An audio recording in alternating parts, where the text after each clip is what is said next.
ಎರಡು ಮುದ್ದಾದ ಪಾರಿವಾಳ ಕುಂತ್ಕೊಂಡಾವ. ಗಿಡದ ಮ್ಯಾಲೆ ಕುಂತ್ಕೊಂಡಾವ. ಸೃಷ್ಟಿಯ ಸೌಂದರ್ಯದೊಳಗ ಹಣ್ಣು ತಿನ್ನಾಕತ್ಯಾವ. ಗಿಡದ ಮ್ಯಾಲೆ ಕುಂತ್ಕೊಂಡ. ಎರಡು ಪಾರಿವಾಳ ಗಿಡದ ಮೇಲೆ ಕುಂತ್ಕೊಂಡಿದ್ವಲ್ಲ, ಆ ಪಾರಿವಾಳವನ್ನ ನೋಡಿದ ಯಾರು? ಬೇಟೆಯನ್ನ ಆಡಲಿಕ್ಕೆ ಹೋಗಿರುವಂತ ಬೇಟೆಗಾರ. ತನ್ನಲ್ಲಿ ಬಿಲ್ಲು ಬಾಣಗಳನ್ನ ಹಿಡ್ಕೊಂಡಾನ. ಆ ಬೇಟೆಗಾರ ಹಡವಿ ಒಳಗ ಹೊಂಟ. ನಾನು ಬೇಟೆಗಾರ ಅದೀನಿ, ಬಿಲ್ಲು ಬಾಣಗಳನ್ನ ತೆಗೆದುಕೊಂಡು ಪಕ್ಷಿಗಳನ್ನ ಕೊಲ್ಲಬೇಕು ಅಂತ ತಾನು ಬೇಟೆಗಾರ ಅಡವಿಗೆ ಹೋದ. ಗಿಡದ ಮ್ಯಾಲೆ ಎರಡು ಪಾರಿವಾಳ ಕುಂತ್ಕೊಂಡಾವ. ಆ ಎರಡು ಪಾರಿವಾಳ ಈ ಬೇಟೆಗಾರನ ದೃಷ್ಟಿಗೆ ಬಿದ್ದು. ಆ ಎರಡು ಪಾರಿವಾಳ ಬೇಟೆಗಾರನ ದೃಷ್ಟಿಗೆ ಬಿದ್ದುವು. ಬಿದ್ದ ತದತಕ್ಷಣ ಸುಂದರವಾದ ಎರಡು ಪಾರಿವಾಳದ, ಇವನ ಬೇಟೆಯನ್ನ ಆಡಿ ಕೊಲ್ಲಬೇಕು ಅಂತ ಬೇಟೆಗಾರ ತನ್ನ ಬಿಲ್ಲು ಬಾಣಗಳಿಂದ ಆ ಪಕ್ಷಿಗೆ ಗುರಿ ಇಟ್ಟ. ಆಕಾಶದತ್ತ ಮೇಲೆ ಇರುವಂತ, ಮರದ ಮೇಲೆ ಇರುವಂತ ಪಕ್ಷಿಯ ಮೇಲೆ ಅವನ ದೃಷ್ಟಿಯಲ್ಲಿತ್ತು. ಅವನ ದೃಷ್ಟಿ ಮರದ ಮೇಲೆ ಕುಂತಿರುವಂತ ಪಕ್ಷಿಗಳ ಮೇಲೆ ಇತ್ತು. ಅವನ ಗುರಿ ಆ ಪಕ್ಷಿಯನ್ನ ಕೊಲ್ಲಬೇಕು ಅನ್ನುವ ಭಾವದೊಳಗೆ ಇತ್ತು. ಆ ಎರಡು ಪಾರಿವಾಳ ನೋಡಿದವು. ಅಯ್ಯೋ, ಬೇಟೆಗಾರ ನಮಗ ಗುರಿ ಇಟ್ಟು ಬಿಲ್ಲು ಬಾಣವನ್ನ ತೆಗೆದುಕೊಂಡು ನಿಂತಾನ. ಬಿಲ್ಲು ಬಾಣಗಳಿಂದ ನಮಗ ಬಿಡ್ತಾನ. ಬಾಣದಿಂದ ಹೊಡೆದ ನನ್ನ ಪ್ರಾಣವನ್ನ ತೆಗಿತಾನ. ಈಗಿಂದೀಗಲೇ ಆರಿ ಹೋಗಬೇಕು. ಬಿಡ್ರಿ ಆ ಮೊಬೈಲ್. ಈಗಿಂದೀಗಲೇ ಹೋಗಬೇಕು ಆರಿ ಅನ್ಕೊಂಡು ಆರ್ಬೇಕು ಅಂತ ಆಕಾಶದ ಕಡೆ ಮುಖ ಮಾಡಿದವು. ಎರಡು ಪಾರಿವಾಳ ಮ್ಯಾಲೆ ಹದ್ದಾರ್ಯಾಡ್ತಿತ್ತು. ಆ ಹದ್ದಿನ ದೃಷ್ಟಿ ಎಲ್ಲಿ ಬಿದ್ದಿತ್ತು ಅಂದ್ರ ಗಿಡದ ಮ್ಯಾಲೆ ಕುಂತಿರುವಂತ ಎರಡು ಪಾರಿವಾಳದ ಮ್ಯಾಲೆ ಆ ಹದ್ದಿನ ದೃಷ್ಟಿ ಬಿದ್ದಿತ್ತು. ಆ ಹದ್ದು ಮನಸ್ಸಿನೊಳಗ ಏನಿಟ್ಕೊಂಡದ, ಈ ಎರಡು ಪಾರಿವಾಳದ ಇವನ ಬಡಿಬೇಕು, ಹಾರವಾಗಿ ತೆಗೆದುಕೊಂಡು ಮ್ಯಾಲೆ ಹಾರಬೇಕಂತ ಮ್ಯಾಲಿರುವಂತ ಹದ್ದ ಆ ಪಾರಿವಾಳದ ಮ್ಯಾಲೆ ದೃಷ್ಟಿ ಇಟ್ಟಾವ. ಇತ್ತ ನೆಲಕ್ಕ ಇಳಿಬೇಕು ಅಂತಂದ್ರೆ ಯಾವ ಬೇಟೆಗಾರ ಬಿಲ್ಲು ಬಾಣಗಳಿಂದ ದೃಷ್ಟಿಯನ್ನ ಇಟ್ಟು ಎರಡು ಪಕ್ಷಿಗಳನ್ನ ಕೊಲ್ಲಬೇಕು ಅಂತ ಈ ಬೇಟೆಗಾರ ನಿಂತಾನ.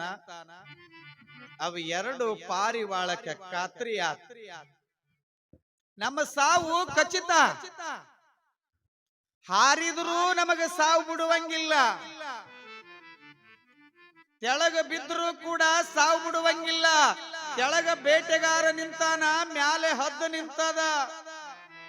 ಪಾರಿವಾಳ ಅನ್ಕೊಂಡು, ಅಯ್ಯೋ ಭಗವಂತ, ಪರಮಾತ್ಮ, ಸೃಷ್ಟಿಕರ್ತ, ಕೊಲ್ಲುವ ನೆನ್ನುವ ಭಾಷೆ ನಿನ್ನದಾದರೆ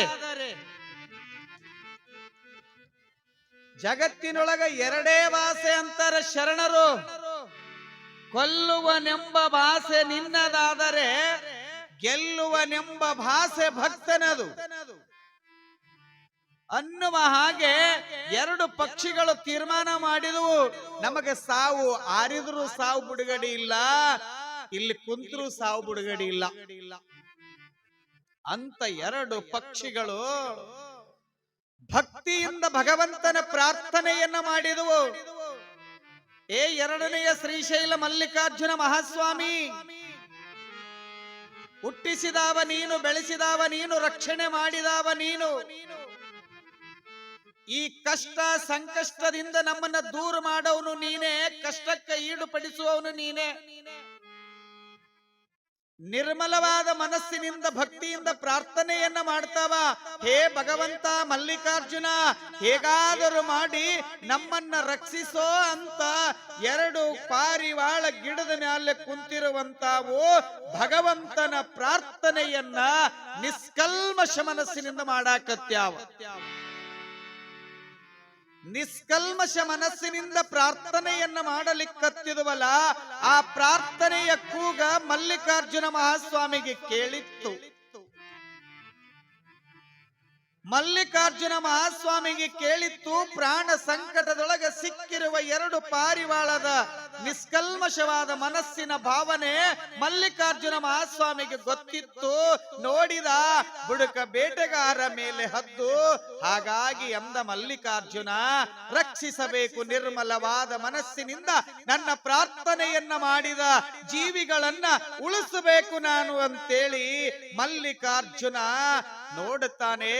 ಯಾವ ಬೇಟೆಗಾರ ದೃಷ್ಟಿಯನ್ನ ಇಟ್ಟುಕೊಂಡು ಬಾಣವನ್ನ ಇಟ್ಟುಕೊಂಡು ಅಲ್ಲಿ ಮೇಲೆ ಗುರಿ ಇಟ್ಟಿದ್ನಲ್ಲ, ಅವ ಯಾವ ಜಾಗದೊಳಗೆ ನಿಂತೀನಿ ಅಂತ ಅರಿವಿನ ಪರಿಜ್ಞಾನ ಇದ್ದಿಲ್ಲ. ಅವ ನಿಂತಿರುವ ಜಾಗ ಏನಾಗಿತ್ತು ಅಂದ್ರೆ ಅದೇ ಮರದ ಕೆಳಗ ಹುತ್ತ ಇತ್ತು. ಹುತ್ತಿನೊಳಗಿನಿಂದ ನಾಗರ ಹಾವೊಂದು ಎದ್ದು ಬಂದು ಯಾವ ಬೇಟೆಗಾರ ಗುರಿ ಇಟ್ಟಿದ್ನಲ್ಲ, ಆ ಬಾಣ ಬಿಲ್ಲುಗಳನ್ನ ತೆಗೆದುಕೊಂಡು ನಿಂತಿದ್ನಲ್ಲ, ಆ ಬೇಟೆಗಾರನ ಕಾಲಿಗೆ ಹುತ್ತಿನಿಂದ ಎದ್ದು ಬಂದು ಹಾವೊಂದ ಕಚ್ಚುತ್ತದ ಬೇಟೆಗಾರನಿಗೆ. ಯಾವಾಗ ಬೇಟೆಗಾರನಿಗೆ ಕಚ್ಚಿದ ತಕ್ಷಣ ಅಯ್ಯೋ ಅಂತೇಳಿ ಮೇಲಿರುವ ದೃಷ್ಟಿಯನ್ನ ಸ್ವಲ್ಪ ಬದಲಾಯಿಸಿ ಕೆಳಗೆ ನೋಡಿದ. ಹಾವು ಕಚ್ಚಿತ್ತು, ಕೈಯೊಳಗಿನ ಬಾಣ ತಪ್ಪಿತ್ತು. ಪಕ್ಷಿಗೆ ಬೀಳುವ ಬಾಣ ಹಾರಿ ಹೋಗಿ ಮೇಲೆ ಹಾರಾಡುವಂತ ಹದ್ದಿಗೆ ಬಡದಿತ್ತು ಬಾಣ.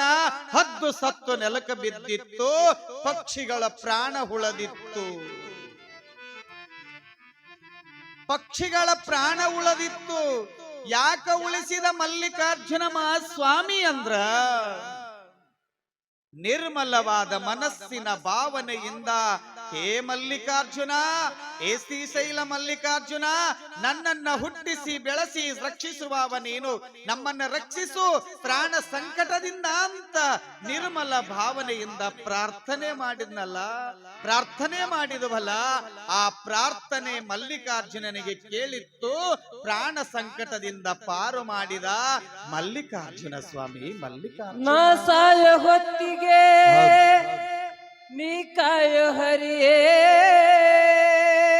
ಹೌದು ನಾ ಸಾಯ ಹೊತ್ತಿಗೆ ನೀ ಕಾಯ ಹರಿಯೇ. ಯಾರಿಗೆ ಯಾರುಂಟು ಎರವಿನ ಸಂಸಾರ, ಯಾರಿಗೆ ಯಾರುಂಟು ಎರವಿನ ಸಂಸಾರ. ನೀರ ಮೇಲಿನ ಗುಳ್ಳೆ ನಿಜವಲ್ಲ ಹರಿಯೇ, ನೀರ ಮೇಲಿನ ಗುಳ್ಳೆ ನಿಜವಲ್ಲ ಹರಿಯೇ. ಯಾರಿಗೆ ಯಾರುಂಟು ಎರವಿನ ಸಂಸಾರ, ಯಾರಿಗೆ ಯಾರುಂಟು ಎರವಿನ ಸಂಸಾರ.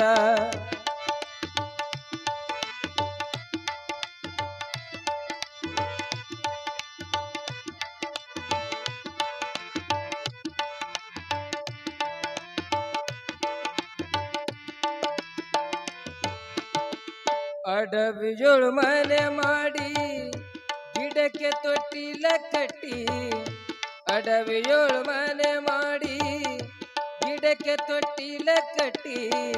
ತೊಟ್ಟಿಲಿನ ಶಿಶು ಮಾಯವಾಯ್ತು ಹರಿಯೇ, ತೊಟ್ಟಿಲಿನ ಶಿಶು ಮಾಯವಾಯ್ತು ಹರಿಯೇ. ತೊಟ್ಟಿಲಿನ ಶಿಶುವು ತೊಟ್ಟಿಲಿನ ಶಿಶುವು ಮಾಯವಾಯ್ತು ಹರಿಯೇ. ಯಾರಿಗೆ ಯಾರುಂಟು ಎರವಿನ ಸಂಸಾರ, ಯಾರಿಗೆ ಯಾರುಂಟು ಎರವಿನ ಸಂಸಾರ.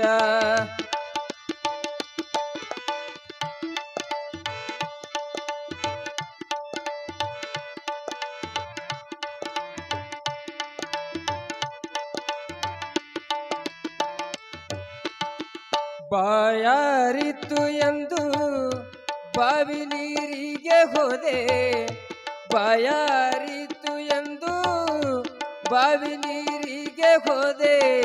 ಬಾವಿಯಲ್ಲಿ ಜಲಬತ್ತಿ ಬರಿದಾಯ್ತು ಹರಿಯೇ, ಬಾವಿಯಲ್ಲಿ ಜಲಬತ್ತಿ ಬರಿದಾಯ್ತು ಹರಿಯೇ.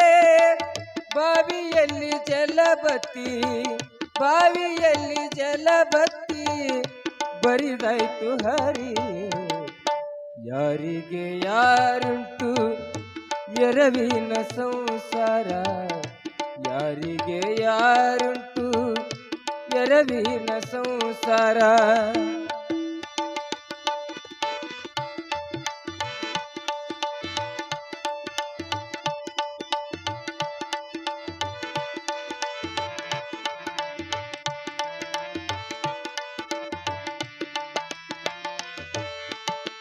ತಂದೆ ಶ್ರೀ ಪುರಂದರ ವಿಠಲರಾಯ ತಂದೆ ಶ್ರೀ ಪುರಂದರ ವಿಠಲ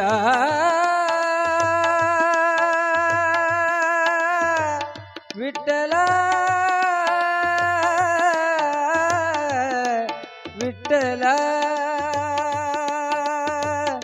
ತಂದೆ ಶ್ರೀ ಪುರಂದರ ವಿಠಲರಾಯ ತಂದೆ ಶ್ರೀ ಪುರಂದರ ವಿಠಲರಾಯ ನಾ ಸಾಯೋ ಹೊತ್ತಿಗೆ ನೀ ಕಾಯೋ ಹರಿಯೇ ನಾ ಸಾಯೋ ಹೊತ್ತಿಗೆ ನೀ ಕಾಯೋ ಹರಿಯೇ ನಾ ಸಾಯೋ ಹೊತ್ತಿಗೆ ನಾ ಸಾಯೋ ಹೊತ್ತಿಗೆ ನೀ ಕಾಯೋ ಹರಿಯೇ ಯಾರಿಗೆ ಯಾರುಂಟು ಎರವಿನ ಸಂಸಾರ ಯಾರಿಗೆ ಯಾರುಂಟು ಎರವಿನ ಸಂಸಾರ ನೀರ ಮೇಲಿನ ಗುಳ್ಳೆ ನಿಜವಲ್ಲ ಹರಿಯೇ ನೀರ ಮೇಲಿನ ಗುಳ್ಳೆ ನಿಜವಲ್ಲ ಹರಿಯೇ ಯಾರಿಗೆ ಯಾರುಂಟು ಎರವಿನ ಸಂಸಾರ ಯಾರಿಗೆ ಯಾರುಂಟು ಯಾರಿಗೆ ಯಾರುಂಟು ಯಾರಿಗೆ ಯಾರುಂಟು ಯಾರಿಗೆ ಯಾರುಂಟು ಎರವಿನ ಸಂಸಾರ ನೀರ ಮೇಲಿನ ಗುಳ್ಳಿ ನಿಜವಲ್ಲ ಹರಿಯೇ ಸೊಮ್ಮ ಅಂತೀವಿ ಯಾರಿಗೆ ಯಾರುಂಟು ನೀರ ಮೇಲಿನ ಗುಳ್ಳಿ ಯಾವಾಗ ಹೋಗ್ತದ ಯಾವಾಗ ಬರ್ತದ ಗೊತ್ತಿಲ್ಲ ಇದೇ ಸಂಸಾರ ಅಂತ ಶ್ರೇಷ್ಠ ಅಂತೀರಿ ಇಲ್ಲ ನಿಜವಲ್ಲ ಹರಿಯೇ ನೀ ಕಾಯುವೋ ನಾ ಸಾಯುವಾಗ ನೀ ಕಾಯೋ ಹರಿಯೇ ಅಂತಾರ ಮಹಾತ್ಮರು